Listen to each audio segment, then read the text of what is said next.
promote human rights. Hello and welcome. I'm Ms. Sima Katauka. You're watching the World Report on News X12. Let's take a look at some of the headlines of this hour. A global artificial intelligence summit kicks off in New Delhi with big issues from job disruption to child safety, as India's Prime Minister Narendra Modi will inaugurate the 5-day AI Summit Impact Summit at 5 p.m. today, which aims to declare a shared roadmap for global AI governance and collaboration. According to Syria's Foreign Ministry, Kate Forbes, president of the International Federation of Red Cross and Red Crescent Societies, met Qutaiba Kaddish, director of the International Cooperation Department, Syria, to discuss the Federation's humanitarian work in Syria. According to Indonesian Army spokesperson Doni Pramono, Indonesia is preparing 1,000 troops for possible deployment to Gaza by early April. As part of a proposed multinational peacekeeping force, Pramono said the final decision rests with the government, adding that a total of 8,000 Indonesian soldiers will be ready for deployment by June. According to the Chinese Foreign Ministry, China will grant visa-free entry to Canadian and British nationals starting tomorrow till the end of the year, leaving the United States as the only Five Eyes country without the visa-free access. The policy takes effect as China marks the start of the Lunar New Year. According to the Japanese Foreign Ministry and the U.S. State Department, Japan also pledged $17.8 million to NATO for support to Ukraine, while Japanese Foreign Minister and U.S. Secretary of State Marco Rubio agreed in Munich to accelerate coordination for Prime Minister Sanai Takaichi's planned March visit to Washington. Israeli Prime Minister Benjamin Netanyahu says that any deal between the United States and Iran must involve the removal of all enriched uranium from Iran, as well as Tehran's ability to enrich more. His comments come as Iran's Foreign Minister Abbas Araghchi heads to Switzerland for the second round of renewed nuclear talks.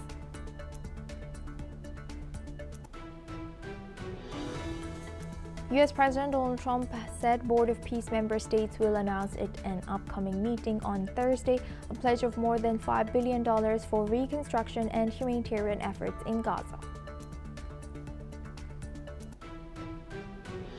U.S. Attorney General Pam Bondi has published a list of over 300 prominent figures mentioned in the files of U.S. financier Jeffrey Epstein. The letter lists all former and current officials or politically significant figures whose names have been mentioned at least once.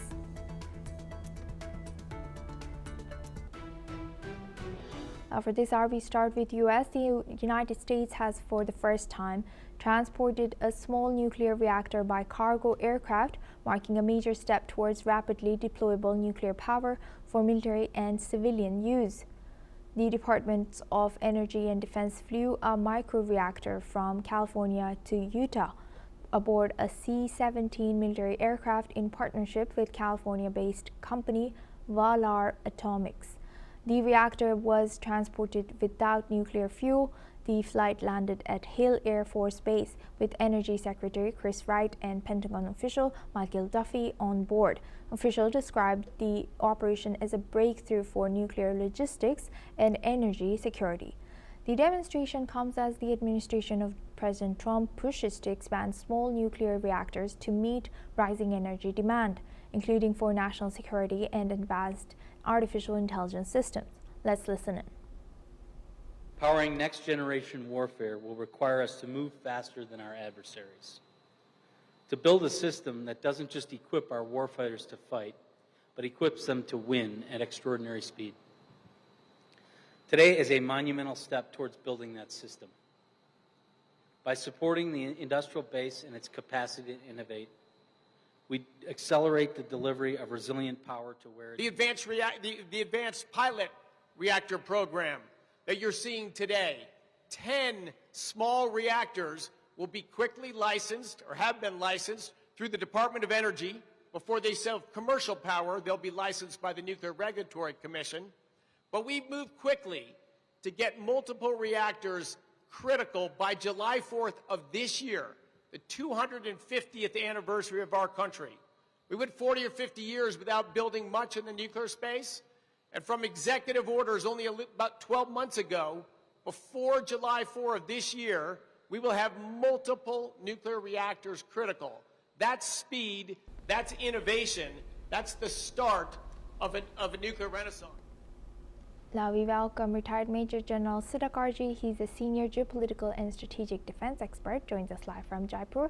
Thank you very much, Major General, for joining us again. Good to see you. Now, can you tell us how significant is this, and also the timing? How does this Trump administration push for these micro reactors align with broader national security competition with countries like China and Russia? Suma, thank you for inviting me for your show. Well, as far as the timing is concerned, it is not stage managed to the best of my understanding.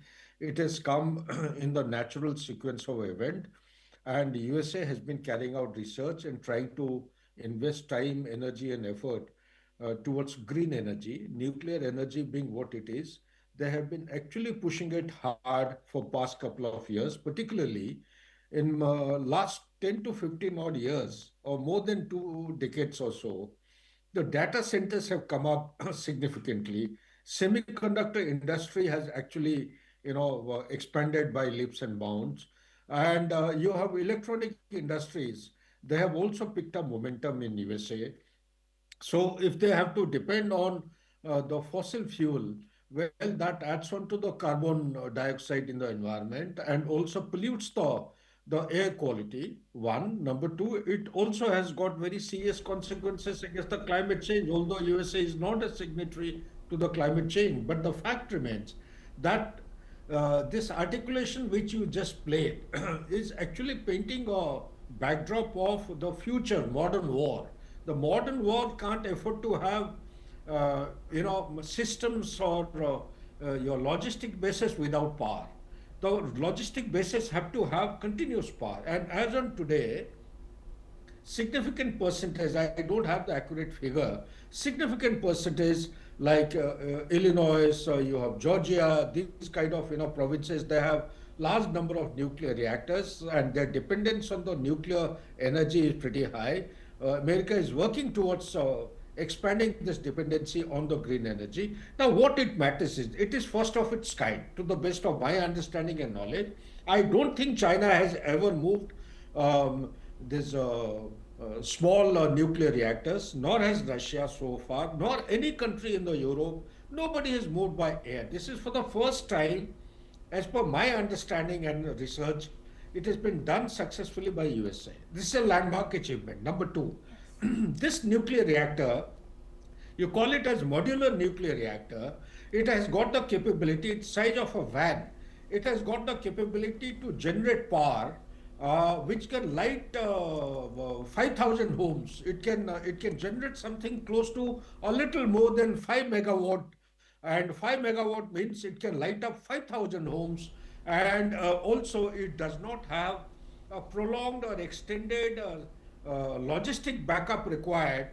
It can be in remote areas. Yes. This kind of modular reactors will come very handy and very, very useful.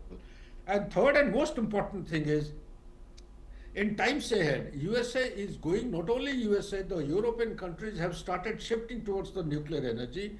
Take the example of India. We are also very significantly shifting towards nuclear modular reactor in the country, so that the remotest corner of the country, where the logistic supply chain is very problematic, over there the nuclear energy can actually meet the requirement, and also it will make value addition to the operational preparedness of the country. Back to you, Asuma.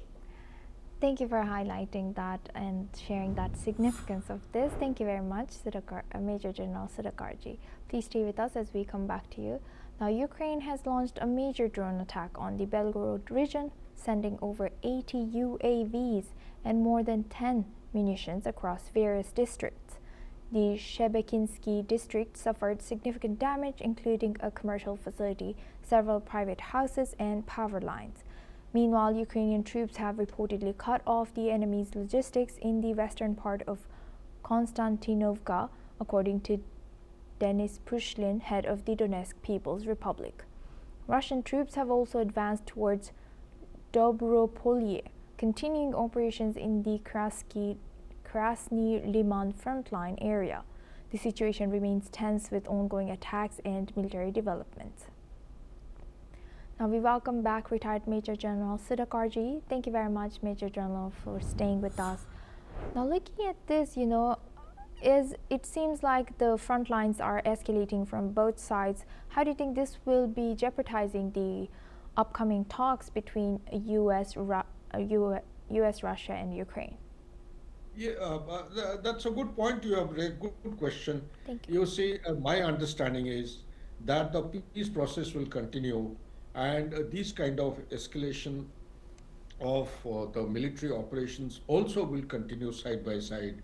And people who are in the know-how of things, who are progressing the peace process, they should not get distracted. We must continue with bringing in peace to this mindless conflict in Ukraine. The point that actually which is to be noted is it is very difficult to pinpoint as to who triggered the first one. It's a cyclic kind of an operation. Prior to this, Russia was hitting hard against Kharkiv and Kyiv and Odessa. So in response, now Ukraine also was waiting, and Belgrade, as you know, it is a logistic base. It is the administrative headquarters of the oblast, around 40 kilometers away from the border. And many communication connectivities, lots of roads, railway lines, they come and converge here. One is here, the other one is Bryansk, that is opposite Kyiv. So this one is opposite Kharkiv. And also Belgrade, it is on the bank of a river. What I am trying to highlight is that if it continues further unabated, this may actually cause a jeopardy and also give a setback, serious setback to Russia. Take your mind back because when the Battle of Kursk was taking place, Ukraine had made very deep inroads into that area. Russia pushed them back and took it back last year, I think, if I remember correctly. Similarly, Belgrade is not very far off. If Ukraine wants to give a kind of a pushback to Russia, they can very well penetrate and invade into this area and carry out isolation, which will be very, very detrimental. But my take on the whole issue is, regardless of what is happening on the battlefield, the peace process must go on. Otherwise, this conflict will never come to an end. Back to you, Asuma. Right. And as tensions rise, what can we expect from this upcoming talks? And also, why do you think this has the delegation or the talks have been moved from Oman to Switzerland, if I remember correctly? Yeah, you're right. They have moved. Delegations have undergone change. The delegation of Russia has changed. Delegation of America also has changed. And the location is, you see, these are all matters of logistic convenience, I would say, and also compatibility with the host country. At times you find Oman is actually specialized in Middle East peace. There is an old saying, now Oman's name also has to be added. Henry Kissinger long time back said that to start a war in Arabic countries, you cannot start a war without Egypt, and you cannot have peace without Syria. So at one point in time, Syria is to play a center stage as far as the Middle East peace is concerned. Now Oman is playing a very important role. Now with regard to the Ukraine peace process, the delegations also, to my understanding, have moved to Switzerland. And over there, Switzerland, by virtue of the peace efforts world over, post 1945, perhaps they would have selected. Plus, the Geneva is also not very far off. So they would like to have it in the proximity. Consultation process will be better, coordination would be better, and therefore the call has to be taken by the United Nations, which is not very far away. One office is there in Washington, another is here in Switzerland. So therefore, to formulate any kind of a strategy which will take forward the peace process and bring this conflict to an end will be much easier administratively and logistically if it is in place like Switzerland. Back to you, Asuma. Major General Siddhakarji, for joining us today and sharing that deep insight with us. Thank you very much. Thank you. Thank you. Now we move on to our next news. A new long-duration crew from SpaceX has successfully arrived at the International Space Station, marking the latest rotation mission to the orbiting lab. The astronauts docked after a multi-day journey aboard a Crew Dragon capsule and were welcomed by the expedition team already on board. The mission will see the crew spend several months conducting scientific experiments, technology tests, and maintenance work. The flight is part of ongoing efforts by NASA and SpaceX to maintain a continuous human presence in low Earth orbit. The arrival also underscores SpaceX's growing role in human spaceflight as crew rotation missions continue to support research and operations aboard the orbiting outpost.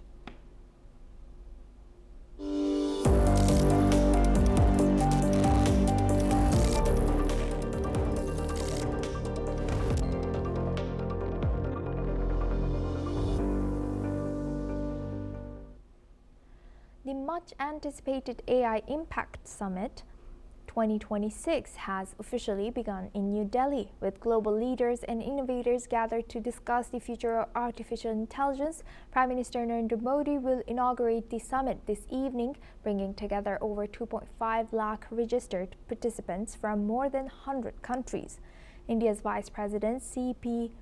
Radhakrishnan has highlighted that AI must remain human-centric, with a focus on addressing global challenges and enhancing accessibility.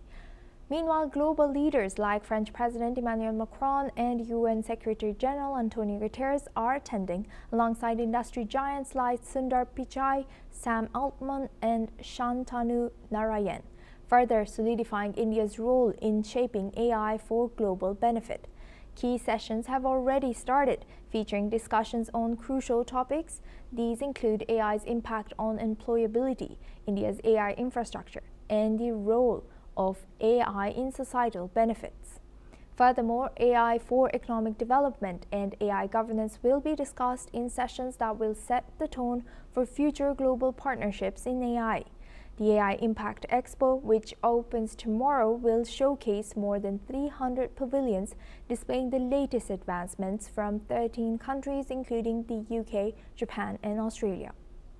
Attendees will experience first-hand demonstrations of AI technologies that are reshaping industries from healthcare to education. With 500-plus sessions lined up, the summit is set to explore how AI can help address on-the-ground issues, particularly for emerging economies. The India AI Impact Summit will continue until February 20th and is poised to leave a lasting impact on global AI policy, governance, and development. We're joined by our correspondent and anchor, Thomas Porteous, who is on the ground covering the AI Summit live from Bharat Mandapam in New Delhi. Thank you very much, Thomas, for joining us. Now, the Prime Minister is also expected to inaugurate shortly. What are we expecting from his address, a broad vision statement, or specific policy announcements? Well, Asuma, yes, of course, the Indian Prime Minister will be inaugurating this 5-day event this evening. Of course, it is yet to kick off fully, but as you can see behind me, the area certainly is buzzing with delegations flooding into the venue. In terms of his address, as you asked, India is set as a co-forefront when it comes to artificial intelligence.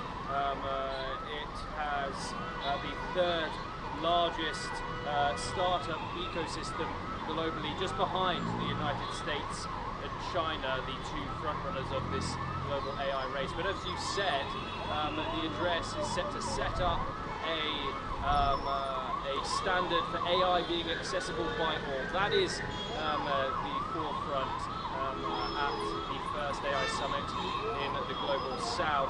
We've previously seen summits in the likes of the UK, France, South Korea, and others, but this is the first in South Asia of its kind. The point of this summit is to establish governance documents, bilateral agreements between countries that will indeed put AI at the front of things that really do matter. Medicine, agriculture, things that are going to make the general population's lives better. So that is what we are expecting from the Indian Prime Minister's address as the summit gets fully underway. Thank you for highlighting that, Thomas. Now, this summit is being positioned as the first major AI gathering in the global south. Are delegates framing it as a shift in global tech power, or is that still aspirational? India certainly has power when it comes to this field.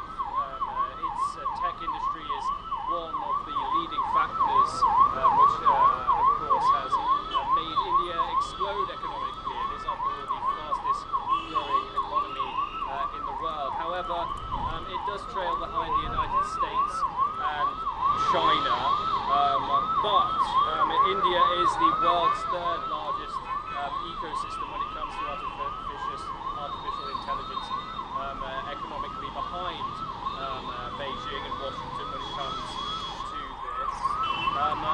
Most large-scale foundation models, however, are in China. Okay, so yes.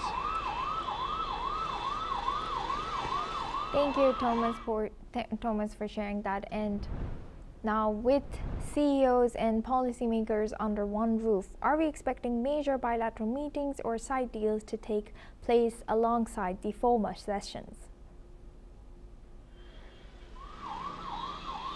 Yes, of course, there's going to be many major significant figures here. Over 100 countries are going to be represented, with over 20 heads of state, including that of France, Brazil, and many other countries. Of course, the Indian Prime Minister will address the crowd first, and then leading into Thursday and Friday, there will be those significant speeches. Bilateral meetings, of course, the Indian Prime Minister is set to meet with Prime Minister Modi. The Indian Prime Minister is set to meet with Emmanuel Macron on the sidelines of this, as well as Luis Inácio Silva of Brazil. Those are the two significant leaders that are coming to this, so we will expect some developments there. And Thomas, lastly, before the doors even open, what would count as a tangible success for India by the end of this week? A declaration, investment, commitments, regulatory alignment?